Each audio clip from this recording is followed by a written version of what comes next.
Hi, I'm Randy Vance. I'm down here in the Keys in Florida testing Jupiter's brand new 34 LS. Now this is a high performance fishing boat, center console, but the LS stands for luxury. Now the way they've brought luxury, hardcore fishability, and performance together is something you want to see, so come on aboard with me right now.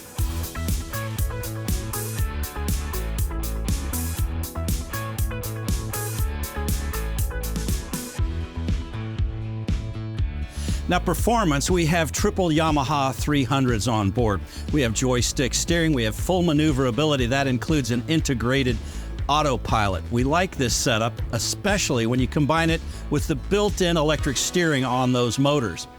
Here's what we know about how the 34 LS handles. It has a long pad that comes almost all the way to the console from the transom. The boat wants to ride on that at high speeds. Takes a little bit of tweaking to get it there, but when you do, you get a nice smooth ride. We got nearly 60 miles an hour with about 150 gallons of gas and 4 people on board and all our gear. Here's another nice thing about the boat. At about 4,500 RPM or 45 miles an hour, you're gonna get a mile or 1.1 miles per gallon, and it's the smoothest ride you'll ever have. What we found also is this V-bottom boat corners beautifully, whether you're going starboard or to port, whether you're going 45 or 55. Now look at the way this helm station is set up. First of all, you've got a 3-panel tempered glass windshield set in a solid structure that supports this oversized hardtop. Plenty of rod holders in the hardtop, plenty of cover for your crew underneath it from both the rain and the sun. When you look at the dash, you can see that we've got dual Garmin displays here. We've also got the Yamaha control system. That includes the dual levers. It includes the full maneuverability joystick. And you can see that you've got both tactile switches for your autopilot, and you can also run it right through the touch screens. Now, if you put a Seakeeper in this boat, you'll run that right through the displays. You're gonna run all your digital switching through the displays as well, and there's an awesome stereo system on board. It's got 2 amps. One of them is running 2 10-inch subwoofers, and one of them is running 4 8.5-inch speakers, 4 6.5-inch speakers, and 2 5.5s right up here in the hardtop. A couple other important details at the helm station setup is up above, you've got this electronics panel. I like the fact that they've got an ICOM VHF radio on board, best there is. You've also got the Yamaha dedicated display, and you'll see that even though this is a JL audio system, we're running a Fusion controller. Why? Because it talks to the Garmin better than any other system on board. The last important point I want to make about this dash setup is the tactile switches here. These are the most used functions on board, and you don't want to have to go dipping into your screens to get to them. Now, if you turn back to the helm seat, you'll notice that we've got teak-trimmed dual seats with flip-up bolsters and fold-down armrests. It's a really comfortable setup, very secure, and you can see ergonomically it's designed so that you can drive comfortably standing up or sitting down. If you're sitting, there's a nice footrest that's ideally positioned for a more secure and comfortable ride, and we like the teak sole both here and on the step tread. Now when you're driving sitting down, you've also got another option for a footrest, and that is those that fold down. Also, when you lift up the step under the console, you'll find all your battery switches, easy to access, out of the way.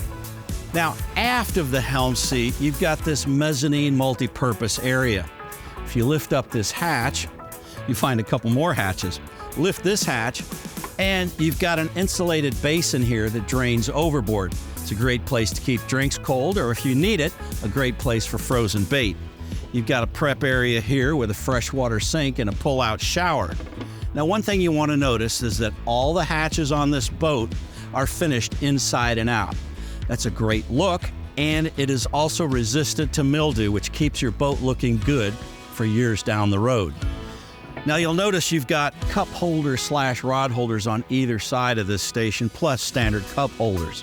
I like the teak finish, but you need to look down below. We've got 3 tackle cabinets down below. There's 4 tackle boxes in the one aft, 4 in the starboard side, and drawers and cabinets in the port side. It gives you all the room you need to carry downrigger weights or swordfish weights, knives, pliers, tools, and rigging equipment. Now for fishing, you've got Gemlux rod holders in either gunnel. There's 3 on each side. You've also got 2 shotgun rod holders on the transom, But as you can see, as it's set up here, we've also got a seat back occupying those 2 rod holders. But if you want to fish while it's in, there's 2 rod holders in the seat back. It all removes and stows away to give you easy access to the transom for fishing action and easy access to the live well. But if you want to leave it down, the seat cushion folds forward like that, and that still gives you access to the live well.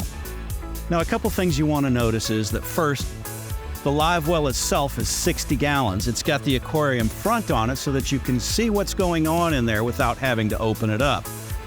For storing your fish, there's 2 104-gallon fish boxes in the floor, and those are pumped overboard.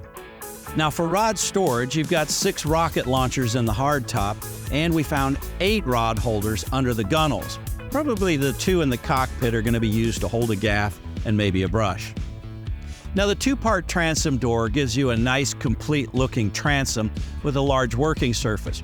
But you lift up the top to swing open the door, and you've got easy access to the ladder. Over on the port side, you've got a boarding door there that opens inside, and it's also a 2-part arrangement. Lift the top, fold it back, open the door, and you've got easy access to the dock, or for swimming, reboarding when you're diving, things like that. Now, where the rod hangers are located, you'll find they're padded with marine mat. It's actually a really nice look, but it does more. It dampens the sound in the boat, and it protects your rods and reels from banging against the sides. Now, as you walk forward, you'll find amidship on either side a rod locker. It's lockable and gives you plenty of storage for your rods overnight. Coming forward, you've got this large dual lounge here, and even these armrests are trimmed out with teak. That teak accent throughout the boat just really makes the finish, in my opinion. I love the way this vinyl is done and the diamond stitching. You lift the lid, it's supported on struts, and you've got a large storage area here. Like all the storage areas in the boat, it's insulated. This one's got bucket keepers down below and a removable divider. Now, as you move forward, you'll see a couple of things. First of all, you've got house pipes amidships for those cleats that go underneath. I like the house pipes. It keeps, the cleats off the gunnels where they're going to interfere with fishing, and it protects the boat from chafing from the dock lines. Just forward of that, you've got 2 lockers, one on either side of this center lounge. You can use one to hang your dock lines in and use the other one to stow your life jackets. Moving on forward, you've got a large compartment here in the floor, also insulated, and it drains overboard. It's a great place to carry other objects that you need in dry storage. At the bow on either side, you've got removable lounges. The bottom cushions slide into sail rails, and the backrest fits into sockets. All of it removes quickly so that you've got the deck cleared for serious angling. You can step forward and get right up against the windlass locker, and you're going to appreciate that when it comes time to drop an anchor. Now, one last major convenience on board is this large head compartment. It's easy to step down to the sole. There's a porcelain electric flushing toilet and a freshwater sink molded in. One of the most important features of it that I've found, though, is the access that you get to the back of the helm. That gives you access to all of your navigation electronics, any digital switching modules, all the things that are electrical on this boat can be easily monitored, examined, and repaired there. Now, for access to the bilge, there's a hatch that lifts out from underneath the live well. That lets you access all the fuel valves, the fuel filters, and the bilge pumps.